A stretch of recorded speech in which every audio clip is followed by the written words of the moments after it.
La enseñanza de hoy se llama La naturaleza de la palabra de Dios. Y como subtítulo le va a colocar cómo obtener lo máximo de la Biblia. Si abrimos la palabra de Dios y usted empieza a leerla y ya en su mente dice, esto está largo o esto está aburrido, pues no le va a saber bien. Entonces vamos a hablar como un contexto general, como la manera en que usted se acerca a la escritura. Escuche esto: de la manera en que usted se acerca a la escritura depende de la estima que tenga de ella. De la misma forma en que nos acercamos a la escritura, la misma escritura nos va a responder. Tenemos que darle a la palabra el valor que tiene, ¿cierto? Primero porque es la palabra de Dios. Segundo, es porque es inspirada por Él. Sí, la escribieron hombres, pero fue inspirada por el Espíritu Santo a través de esos hombres. Mire cómo era de importante la palabra, que los escribas, ¿cierto? Cuando ellos estaban escribiendo, los escribas eran los que escribían una sola palabra. Mire qué tanta estima tenía la palabra, que escribían una sola palabra y se iban a bañar otra vez, se iban a purificar otra vez, se cambiaban de ropas para volver a escribir otra palabra. Hasta ese punto llegaba. Exactamente, ¿cierto? Entonces vemos cómo a veces no valoramos la palabra de Dios. La Biblia es la única fuente infalible. Infalible, o sea, no falla. Infalible, una fuente infalible, una fuente suficiente y autoritaria de sabiduría divina que nosotros carecemos de nuestra inteligencia para estudiarla y obedecerla. O sea, en el momento que leemos la palabra y aprendemos algo de la palabra, lo aprendemos para obedecerla. Eso no es simplemente información, sino la Biblia es una dirección. Nos va a llevar a algún lado, ¿cierto? Vamos a ir a Jeremías 8, Jeremías capítulo 8, versículo 9. Y nos vamos a dar cuenta cómo la gente despreciaba la palabra. Y dice, lo vamos a leer ahorita. Cuando una nación desprecia la palabra de Dios, pierde toda verdadera sabiduría. Cuando una nación pierde el respeto por la palabra de Dios, pierde sabiduría. Miren el principio tan importante que hay acá. ¿Por qué? Porque hay una urgencia en recuperar la autoridad bíblica en medio del mundo dominado por ideologías radicales. ¿Qué dice Jeremías? Dice, los sabios se avergonzaron y se espantaron y fueron consternados. Y aquí que aborrecieron la palabra de Jehová. ¿Y qué sabiduría tienen? Entonces dice, el punto clave de Jeremías es que rechaza la palabra y deja a los líderes sin verdadera sabiduría. Vamos a ir a 2 Timoteo 3, 16 y 17. Y vamos a ver cómo nos dice la escritura que es inspirada y que es la fuente de capacitar plenamente al creyente. Dice 16, toda escritura es ¿qué? Inspirada. Vea que dice inspirada, no dice inventada. Inspirar es diferente a inventar. Porque usted le inventa un cuento a alguien, pero para enamorar a alguien usted tiene que inspirarse. ¿Sí o no? Para decir algo bonito usted tiene que estar inspirado, ¿cierto? Dice, toda escritura es inspirada por Dios y útil para enseñar, para redarguir, para corregir y ¿para qué? Para instruir en justicia. Entonces, ahí vemos cómo ese es el ancla teológica nuestra, ¿no? Que toda escritura es inspirada por Dios. Entonces, cuando la gente le dice, no, es que fueron hombres. Sí, fueron hombres que la escribieron a través de una inspiración divina. ¿Sí o no? Toda escritura es inspirada y suficiente para capacitar plenamente al creyente. El Salmo 1.9, no era el 19, porque allá decía 19 y es 1.9. No es el Salmo 1.9. El Salmo 1.9 dice que es una descripción fundamental de la palabra. Dice, la ley de Jehová es perfecta y transforma toda la vida. ¿Cierto? La ley de Jehová es perfecta y transforma toda vida. ¿Cuántos pueden decir que han sido transformados por la palabra de Dios? ¿Verdad? Porque cuando uno recibe la palabra, algo sucede en cada uno de nosotros, ¿cierto? Josué 1:8 dice, es un llamado práctico, dice, es una orden que nos da Dios. Dice, medita y obedece la palabra porque produce prosperidad espiritual. La prosperidad no es el billete, la prosperidad es espiritual. Salmo 19:1 dice, los cielos cuentan la gloria de Dios y la expansión proclama la obra de sus manos. ¿Cierto? Eso es lo que dice el Salmo 19:1, que cuenta la gloria de Dios. 19:1, perdón. Entonces, aquí vamos a hablar, le voy a hablar de 6, 7 puntos de lo que es la palabra. Primero, es infalible. Coloque ahí, infalible. Ya vimos el Salmo 19. Vamos a ir al Proverbio 35. Proverbios 35 y 6. Dice, el 5 dice, toda la palabra de Dios es limpia y el escudo a los que y escudo a los que ¿quién?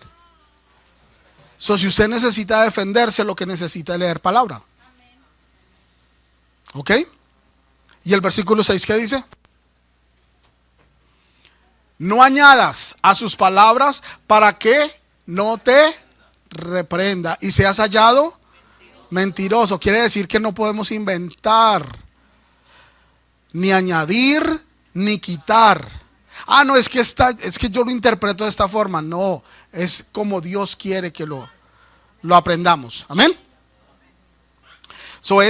Toda la Biblia afirma que es absolutamente, todo lo que afirma la Biblia que es absolutamente verdadero, sea moral, sea histórico o sea espiritual. ¿Correcto? Eso es infalible. Número 2, es inerrante. Es inerrante. Es decir, que no tiene error. ¿Cierto? Que no tiene error.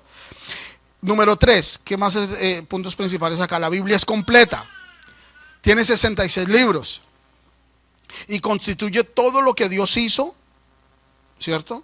Todo lo que Dios quiso inspirar. Es decir, que no hay otro libro después de eso. Deuteronomio 4:2 dice, no añadiréis a la palabra que yo os mando, ni disminuiréis de ella. ¿Para qué? Para que guardéis los mandamientos de Jehová vuestro Dios, que yo os ordeno, ¿cierto? Ese es Deuteronomio 4. Nos vuelve a insistir que no le podemos poner nada ni quitar nada. Número 4, que es autoritativa. Dios habló, quiere decir que es autoritativa, quiere decir que Dios habló, por lo tanto, la Biblia no ofrece sugerencias. La Biblia no da sugerencias, la Biblia da mandatos. Isaías 1:2 dice, oíd, cielos, y escuchad tú, tierra, porque habla Jehová. Crié hijos y los engrandecí, y ellos se rebelaron contra mí. Número 5, suficiente. Contiene todo lo necesario para la vida y la piedad. Ningún recurso es en humano. La psicología, y con todo respeto a los psicólogos, con todo respeto a los filósofos, con todo respeto a Nancy, a Yomar, a todo el mundo que está estudiando, la palabra está por encima de todo eso. Es eficaz. ¿Se acuerda esa palabra? Hebreos 4:12. Dice que la palabra es más eficaz. ¿Qué significa eficaz? Que funciona. Que funciona. Y usted pone la palabra en práctica y funciona. ¿Sí o no? Dice, porque la palabra de Dios es que es viva y es eficaz y es más que cortante que espada de dos filos. ¿Usted por qué cree que imagina? ¿Por qué utiliza esa expresión de espada de dos filos?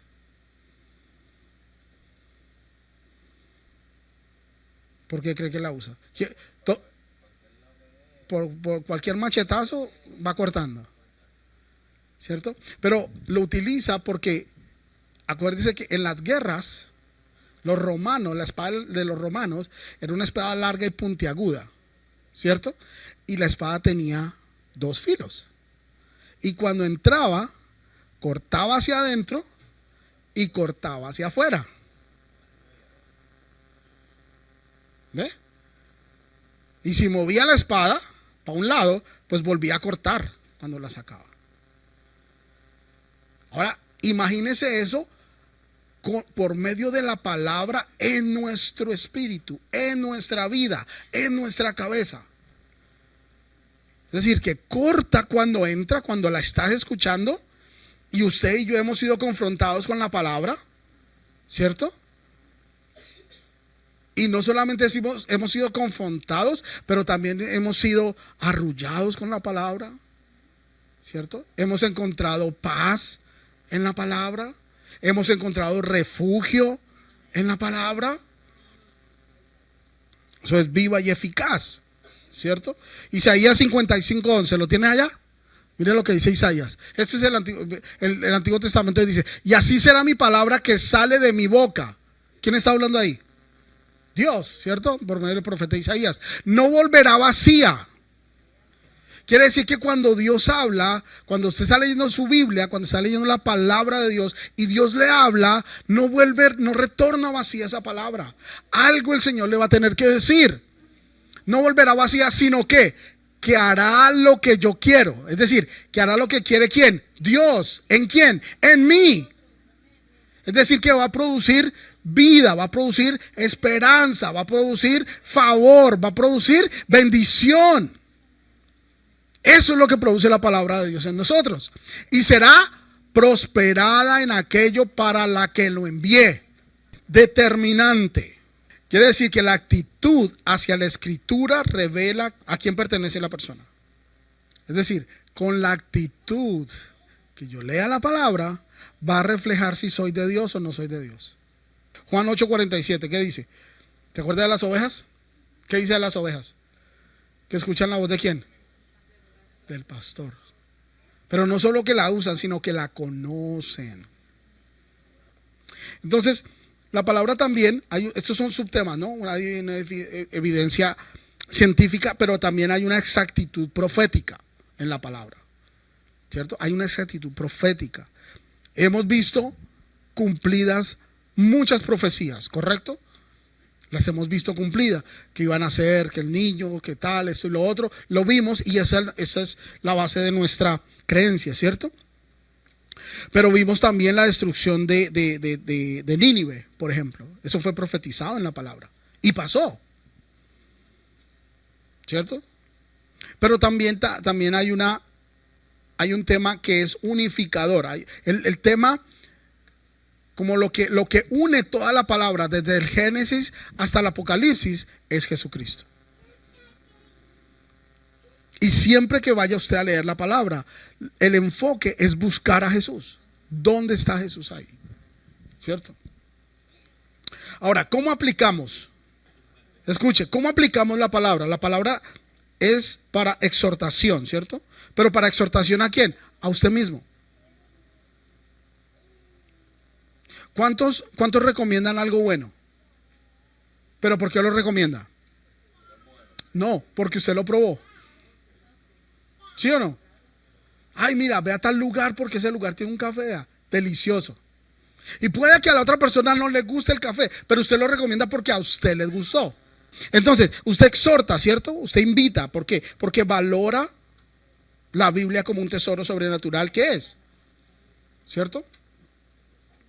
¿Y por qué la exhorta también? La exhortación es ¿por qué? Porque nos sometemos a la autoridad. Es decir, que si nos sometemos a la autoridad, tenemos que estudiarla con diligencia para experimentar el poder transformador. Nadie que haya conocido a Cristo no puede decir que no ha tenido una experiencia transformadora. ¿Pero por qué? Porque se experimentó, se vivió, ¿cierto? Y así, al conocer y memorizamos la palabra, formamos nuestra propia cosmovisión. ¿Sabe qué significa cosmovisión? Es una forma de ver el mundo. Le voy a dar 3 consejos para que empiece a leer la palabra desde el día de hoy. ¿Ok?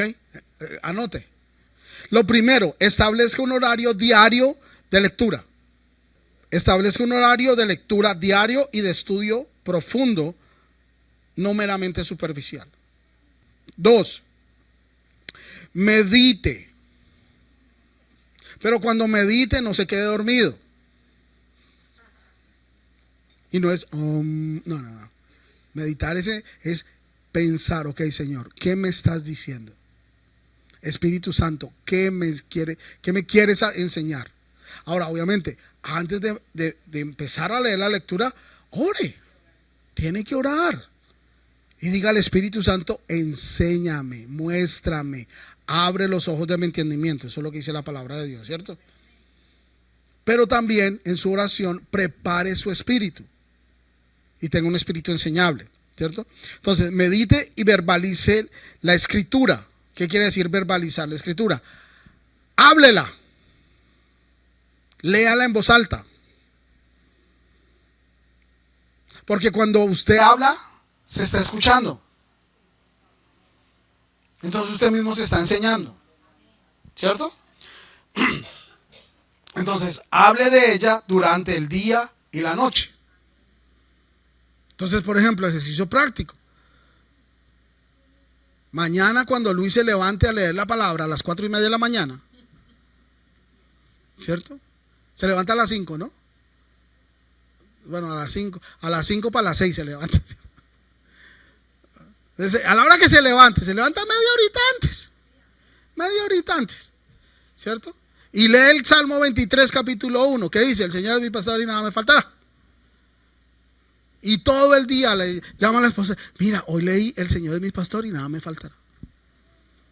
Y llega a donde los muchachos, mire, ¿sabe qué? Hoy leí en la palabra y dice que el Señor es mi pastor y nada nos faltará. Y hace una oración sobre eso. Y va en el carro y dice, hoy el Señor es mi pastor y nada me faltará. Y se acordó que de pronto le faltaba un cerito para el cheque y ahí, ¿qué hubo? No, pues yo leí esto y el Señor es mi pastor y nada me faltará. Y poco a poco esa palabra va haciendo vida, ¿cierto? Y como se está escuchando, entonces va trayendo a realidad ese cerito que falta, ¿cierto? Entonces lo llama y Señor mi pastor, mire don Señor, usted hace ese trabajo, venga, hágame el favor que necesito este trabajito. Ay, wow, el Señor es mi pastor y nada me faltará. Wow. ¿Por qué? Porque así trabaja Dios. Entonces nos da lo que necesitamos, pero también estamos aprendiendo, ¿cierto? Entonces medite y verbalice. Tercero, obedezca lo aprendido de inmediato. No espere a mañana, no espere a pasado mañana, no espere al otro día, no, que mañana empiezo a practicarlo. No, hoy lo aprendió, empieza a practicarlo. Entonces, obedézcalo de inmediato, confiando en el Espíritu para aplicar con toda verdad.